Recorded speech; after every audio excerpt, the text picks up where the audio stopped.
I'm a conservative Muslim. We don't even date, period.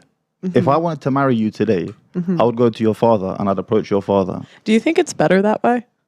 100%. Yeah, I think so too.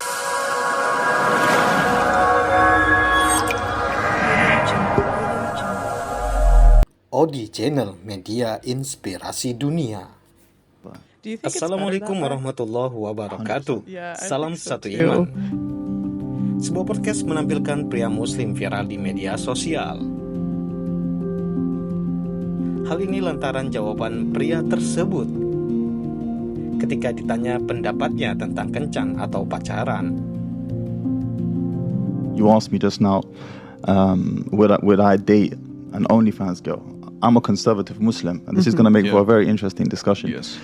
We don't even date, period. If I wanted to marry you today, I would go to your father and I'd approach your father and I'd say to you, what's your dad's name, if you don't mind me asking? Dan? Dan. I'd say, Dan, I take an interest in your daughter. I think she's a lovely girl, but I wanted to approach you first. This is the respectful manner. I approach your father, Dan. And your father, he would take that responsibility of vetting me out. You see, he would make take his due diligences upon me. And then after that, once Dan has gotten to know me and has accustomed himself with me, and me and you have sat down a couple of times, maybe we go for coffee, the family don't always have to be around. After that process, it's very swift and quick. At that moment, you and your father, Dan, will decide, and you'll be like, you say to your dad, look, I like him or I don't like him.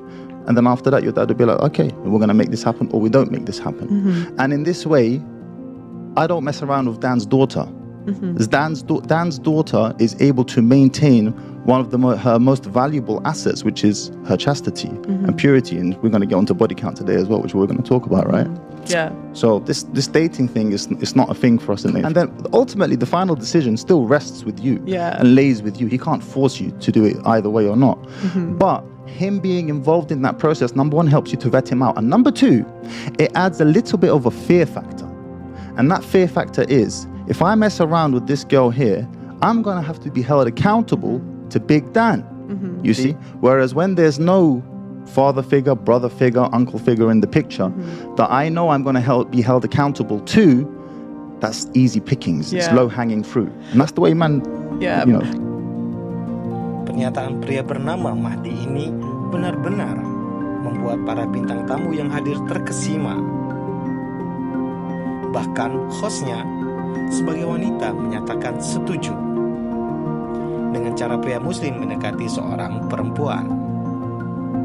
Do you think it's better that way? 100%. Yeah, I think so too. Because I think What women... makes you say that? I think women, like, oftentimes I think men can vet other men better than women vet men. Because, like, you know, we'll be enamored by, like, a smooth talk. I mean, how many girls has Nick Cannon got pregnant?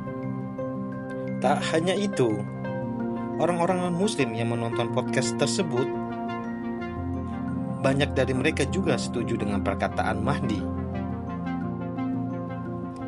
Ya, banyak beragam komentar positif dari kalangan non-muslim tentang konsep Islam dalam mendekati seorang perempuan. Nah, jika video ini bermanfaat, jangan lupa subscribe, like, juga share. Terima kasih telah menonton video kami. Assalamualaikum warahmatullahi wabarakatuh.